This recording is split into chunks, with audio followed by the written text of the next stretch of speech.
Hello again, this is Rodolfo Eric Angat, your teacher, and today we'll be learning about physical and chemical weathering. Our essential question for this lesson is, how is the rate of weathering affected by climate, surface area, rock composition, and pollution? Our target competencies for this lesson are the following. I can explain the factors that affect the rate of weathering. I can compare physical weathering and chemical weathering. I can give examples of physical or mechanical weathering. I can give examples of chemical weathering. And finally, I can describe erosion and deposition. Let us begin by defining the key ideas of the lesson: weathering, erosion, and deposition. When you talk about weathering, the key idea in weathering is the breaking down of rocks. When the rock breaks, that is weathering. If the rock was broken because of the flowing water, that's weathering. If the rock broke because a person or an animal stepped on the rock, that's weathering. If the rock broke because of changes in temperature, that's weathering. If the rock broke because of a chemical reaction, that's weathering. As long as the rock breaks, it's weathering. The second one is erosion. Erosion is the movement of sediments or the movements of rocks. Broken rocks are called sediments, and those small rocks are also sediments. So, as long as the sediments move from one place to another, we call that erosion. The agent of erosion are water, wind, ice, and gravity. Water, wind, and ice are also agents of weathering. The third word is deposition. So we have breaking of rock, we have the movement of sediments, and when the sediments stop moving or they settle down, that is what we call as deposition. Usually in a river, deposition happens at the end of the river, which is called as the river mouth. And in that area, a delta is formed. Delta is all the sediments that was collected by the flowing water from the headwater down into the river and up to the end of the river where all that sediments is deposited. So in deposition, islands can be formed, and one island that is forming is at the end of at the Gulf of Mexico, wherein all the rivers flow, all the river brings the sediments there, and then now in the Gulf of Mexico there is now almost like an island that's forming because the sediments is deposited there, and we'll be seeing that later on in our pictures. Of course, in the desert, the main agent of erosion is wind, and sand dunes are formed. Again, we have weathering, erosion, and deposition. Now, weathering breaks it down. We have three types of weathering in this chart. We have physical weathering, brought upon by water, wind, ice, and gravity. We have chemical weathering, and this can be the rusting and, of course, the action of water, acid rain, and hydrolysis. For biological weathering, this can be the growth of roots, the growth of lichens, the animals and insects, and of course, humans. So we are really big agents of weathering because we can break even the biggest rock with the machineries that we have. And we can do it so fast. Unlike with the natural process of weathering, this happens for a very, very long time. But with our technology, we can do it in a very, very rapid way. So water, acid rain, roots, lichens, animals, and of course humans. Now, what are the factors that affect the rate of weathering? We have the surface area, we have the particle size, We have the chemical composition, and of course, we have the climate. For surface area, you have to remember that the more surface area is exposed, the faster is the rate of weathering. So larger surface area means faster weathering because more of the rock is exposed to the elements.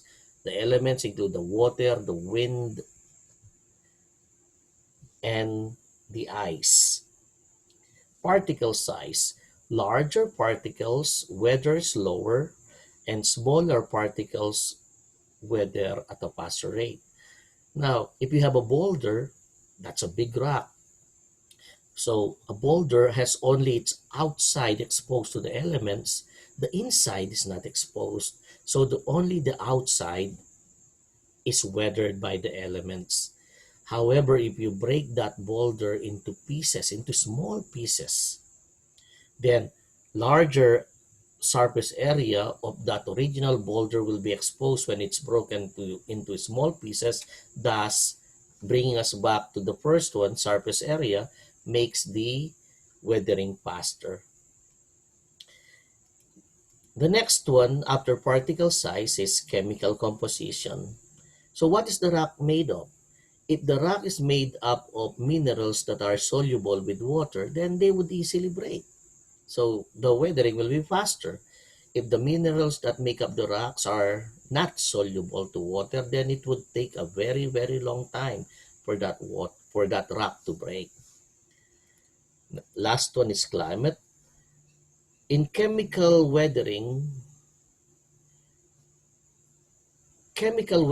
happens the fastest. It happens very fast in areas where the climate is warm and moist or hot and humid. This is what chemical weathering likes. Chemical weathering happens very fast in warmer and moister climates, while physical weathering happens very fast in cold climates. Okay? Weathering is any process that breaks rocks. I hope you kind of remember that. While erosion is the process by which the natural forces move weathered rocks. So the key word there is move. So weathering, it breaks the rocks. Erosion moves the rocks. There are two types of weathering that we'll be discussing here. Of course, we mentioned three earlier, but we will focus on two at this point. The two types of weathering are, first one, physical or mechanical weathering. And examples of physical and mechanical weathering are frost wedging, root wedging, abrasion, and exfoliation. Take note of the word wedging. You might get confused later on. The other type of weathering is chemical weathering. And examples of these are hydrolysis, oxidation, carbonation, action of lichens, acid precipitation, and differential weathering. So these are the two types of weathering that we'll be learning more for today. So let's deal with the physical or mechanical weathering. So remember, physical weathering is just the same with mechanical weathering. The types of physical or mechanical weathering that we'll be discussing are frost wedging, root wedging, abrasion, and exfoliation. Now this is root wedging. Now the action of roots with rocks is not always physical weathering. If it is root wedging, then it's physical. But when you talk about the carbonic acid that the roots release on their tips to dissolve the mineral in rocks, then that is chemical weathering. So let's continue. Let's begin with frost wedging. When water freezes, it expands, and the expansion of water when it freezes causes the rocks to break. And that's what we call as frost wedging, and it's an example of physical weathering, just like what you see in this animation. So this is what happens in frost wedging. Water collects in the crack. So this is this much water. But when water freezes, you see it expands. And when it expands, it makes the crack bigger. And when it melts again, and then more water goes inside the crack, and it expands again when it freezes, then it makes the crack even bigger until the rock breaks. We call that frost wedging.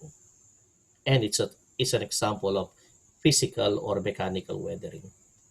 And this is another animation for frost wedging. By the way, frost wedging is also known as ice wedging. It is also known as freeze and thaw.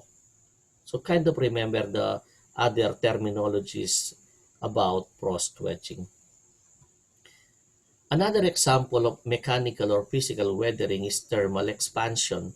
When thermal expansion happen, this means that there is the heating and the cooling.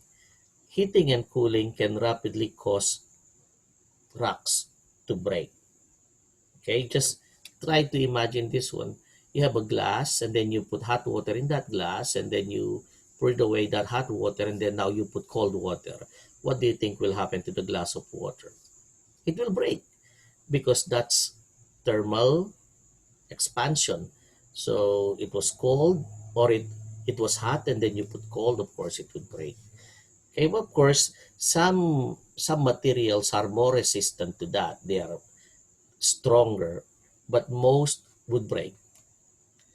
Now, this is now what we call as root wedging. As the root grows, they grow in the cracks, and then as the roots grow, they make as the root grows, they make the cracks bigger until the rock break. Of course, this works in consonance with the carbonic acid that is released at the root tip of the plant roots. And in And when we mention the carbonic acid, then it's no longer physical or mechanical weathering. It's already chemical weathering because acid is already acting on the rocks. But if it is only root wedging, then definitely that is physical or mechanical weathering. So roots produce carbonic acid that dissolves the minerals. Again, when you mention the carbonic acid, that is no longer physical weathering, it's already chemical weathering. But if you only mention root wedging, then that is physical or mechanical weathering. Now, root action when trees and plants break apart rocks by pressure in their roots. We call this root wedging, of course. Root of plants can exert a lot of pressure on rocks and they start to break. Again, that's a root. And this big tree here has broken the big boulder. See how it penetrated? So trees, they might look weak, but they can break big rocks. Now, these are rounded rocks and they became shaped like this because of tumbling and abrasion. And tumbling and abrasion happens in rivers. This happens because of the flowing water in the river. Abrasion happens when rocks rub together, resulting to smoother rocks. So look at this one. This rock is so smooth because of abrasion. While tumbling happens when rocks roll on the surface, hitting other rocks, resulting to rounded rocks. And this abrasion and tumbling happens in rivers. That's why you find those rounded rocks on the side of the rivers or on the river banks. This is also an example of abrasion, but this type of abrasion happens when rocks fall from a cliff. Okay? And this is also an abrasion, as you can see. The water is moving the sediments round and round and round. The moving water is called the water current, and it's causing them to become rounded. Now this one is another type of mechanical weathering or physical weathering, and it's called exfoliation. In exfoliation, the rock breaks layer by layer, somewhat like an onion. So when you cut an onion, you see that the onion has several layers. Some rocks also have this kind of property. When they break, they do not break like from top to bottom, they would break into two. No, they don't do that. Some rocks, they break layer by layer, and we call that exfoliation. And exfoliation is an example of physical or mechanical weathering. Okay? And this is another example of exfoliation. See the layers falling off like slab of rocks. When you see this slab of rocks, then you can say that those slab of rocks are formed because of a physical or mechanical weathering called exfoliation. Other examples of physical or mechanical weathering includes unloading, frost action, we've discussed about this, root wedging, we've discussed about this, and temperature change. Okay. Okay, this is definitely physical weathering, and this is what we do. If we use our tools or machineries to break rocks, that is physical weathering. Now, when this rock, man-made rock, it's a concrete, is broken, it's still the same. It's just that it has been broken into small pieces. That's why it's physical weathering. Now, the things that determine the rate of weathering are the following. You have the rock hardness. When the rock is hard, like pointing up means the rock is really very hard, the rate of weathering will be very slow. So going down means very slow. If the surface area is large, rate of weathering is also very fast. So rock hardness is very hard rock, slow rate of weathering. Large surface area, faster rate of weathering. Cold and dry climate, rate of weathering is very slow. But of course, it can also be very fast, or it can be faster, not very fast, if you're talking about physical or chemical weathering. Warm and humid climate, rate of weathering is very fast. And warm and humid climate makes chemical weathering very fast. Warm and humid climate is responsible for this. Cars in Asia, like in my country, they easily form rust because the weather there is very warm and humid. And this results to the rapid rusting of cars. Here in the United States, weathering is not that fast because the weather is cool, it's cooler and less humid compared to where I came from. That is why the weathering here is not as rapid as the weathering in my country. So warm and humid climate can speed up chemical weathering. So what type of weathering caused the rock to break? Ice wedging is physical or mechanical weathering. Chemical weathering, when you have the stalagmites and stalactites, remember that's chemical weathering. When the trees grow and their roots grow bigger, they break the rocks. That's root wedging, that's physical and mechanical weathering. Now, how about this one? Is this weathering? No, it's not. It's erosion.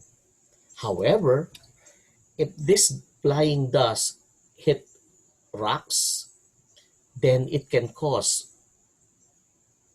mechanical or physical weathering too. It's just somewhat like the sand blaster. So this flying sand here can travel at a very fast speed and hit rocks, and that can cause some rocks to break. And so this one can also cause weathering. But this one is erosion, and it is caused by wind. Now let's go to chemical weathering. Examples of chemical weathering are hydrolysis, oxidation, carbonation, action of lichens. Lichens are living things, and you'll see them later. Acid precipitation and differential weathering. Let's begin with the types of weathering. Again, reaction with water is hydrolysis. Reaction with oxygen results to rust. Reaction with acid and reaction with organisms like lichens. Feldspar hydrolysis. When feldspar is acted upon by water, it becomes clay. So there's a change and then it breaks.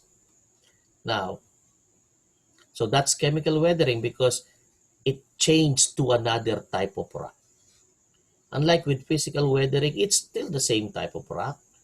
It's just that the size changed. But with chemical weathering, the size changed. And aside from the size, the chemical makeup also changed. And that's why we call it chemical weathering. Feldspar is not the same with clay or kaolinite. It's very hard to pronounce, but I still say it. So this is an example of chemical weathering. Now the carvings on this Egyptian monument, not moment, okay, was eaten away by acid precipitation when it was moved to a wet climate. So this is hydrolysis again. That's why the details have disappeared. Now water can also erode, as even a small trickle can weather even the hardest rock given the time. So 50 years of erosion, look at what happened here. So water is a very, very strong agent of weathering and erosion, and still hydrolysis. Oxidation, on the other hand, is known as rusting. The when the addition of acid to rocks can cause the minerals to rust and to degrade, which can cause the rock to break itself. Now the rusting changed the iron into something else. It's called the rust, or the in chemistry we call it the ferrous oxide. So they're not the same thing. That's why it's an example of chemical weathering. So can acid cause they cause chemical weathering because they change the makeup of the rocks. That's oxidation. So remember, oxidation is chemical weathering. Oxidation also happens with the Statue of Liberty and with pennies. That's why they change color. That's oxidation. How about carbonation? Carbonation is like what the roots of trees do. They release carbonic acid. That acid can break rocks. Like this carbonic acid is melting the calcium carbonate from this rock. And this is a rock from the ocean. Okay, and like when you have corals, they become rocks, and those rocks can easily be eroded when the ocean becomes acidified, and we call it carbonation. When when carbonation happens to underlying bedrock, like we have a lot of calcium carbonate or carbonate rocks under the ground, especially in Florida. When these carbonate rocks are not eroded, weathered and eroded by acids, what happens is an underground cave is formed. This underground cave is called karst topography, spelled as Karst topography. And when this underground cave collapses, the result is a sinkhole like this one. And some people die because of this, because they just appear out of nowhere. And the reason why those karst topography appear is because of weathering by carbonation most of the time. Now these are the lichens. Lichens also break the rocks. They use the nutrients in the rock, and they also release carbonic acid that breaks the rock into smaller size. That's me right there pointing at the lichens that are found on the rocks. Those are lichens.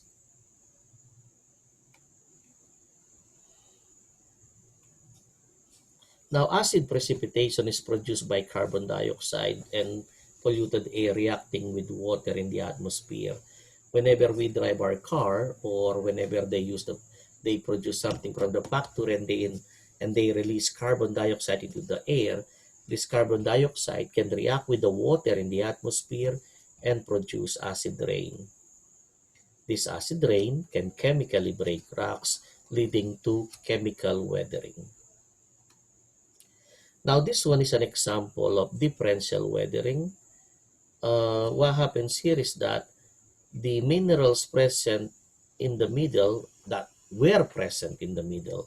So this rock used to be a big boulder. But since the minerals in the middle were more soluble to water, so the middle part was weathered first, forming this beautiful shape of rock. And it's called differential weathering because the minerals in rocks are not evenly distributed. Sometimes there are more in this side of the rock, and sometimes there are more on that side of the rock. So it all depends on where the soluble minerals are. So that would be the first one that can be broken down by the agents of weathering. Minerals in the middle of the rock are more prone to weathering, and that's why you have the hole here. Now the minerals that were present here were less soluble. That's why you don't have them. You don't. You this part here was not weathered. The warm water solution on the right, this one here, dissolves the chalk faster than the cold one. So temperature can also increase the rate of weathering. That's why we said that chemical weathering is faster in warm and humid climate. Okay. The higher the temperature, the faster is the chemical reaction. There is a direct relationship between temperature and reaction rate. That's why chemical weathering is fastest in warm and humid climate. Now, do remember that the soil comes from rocks. The parent material of soil is rock, and rocks become soil because of weathering. And weathering comes in three ways: biological, chemical, and physical. All of this form the soil that we really need to survive. And the process is a very slow process. That's why we need to take care of our soil, especially the topsoil. Okay? Now, weathering and soil formation, take note. We have the horizon C, and then after the horizon C, the horizon A forms, and then we have the horizon A, B, and C. Now, this is the topsoil, the horizon A. We have to take care of it because without the topsoil, it will be very hard for us to grow plants. Now, things that you need to know. Weathering is not the same as weather. Weathering is the breaking of rocks, while weather refers to the condition of the atmosphere. Is it sunny? Is it windy? Is it raining? Is is it hot? Is it cold? That's the weather. Of course, we can also say the rock the rock is weathered by, but then you need to use it in context. So weathering is not the same with weather.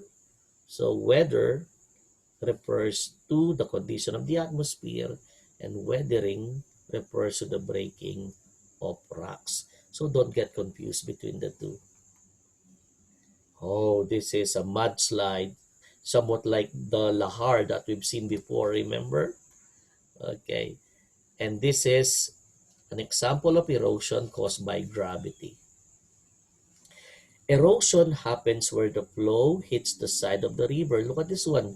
See this one, the stream of water is faster here, so it hits this side here and removes the soil here, and it's slower on this side. That's why the soil or the sediment is deposited in this side. So when it hits the other one there, it takes the water here and deposits it on the other side, forming the meander in rivers.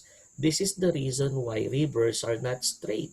The older the river, the bigger are their meanders. Meanders are what we call the bends in the river. And this is the reason why those bends happen, because of how the water flows downstream. Erosion is faster when water and wind has more kinetic energy. When a river enters an ocean, this is what we call deposition. See all those sediments that it carried from the headwater downward, it all collects at the mouth of the river like that. And this thing here, this island that's being formed, this is what we call as the delta. We call this a delta. We have one big delta in the Gulf of Mexico. Okay, so this is an example of deposition forming the river delta. Deposition or settling down of sediments. These are meanders. And now we're done. Hopefully, with this discussion, you are equipped with the knowledge in order to get a good score in our MC assessment. Thank you so much.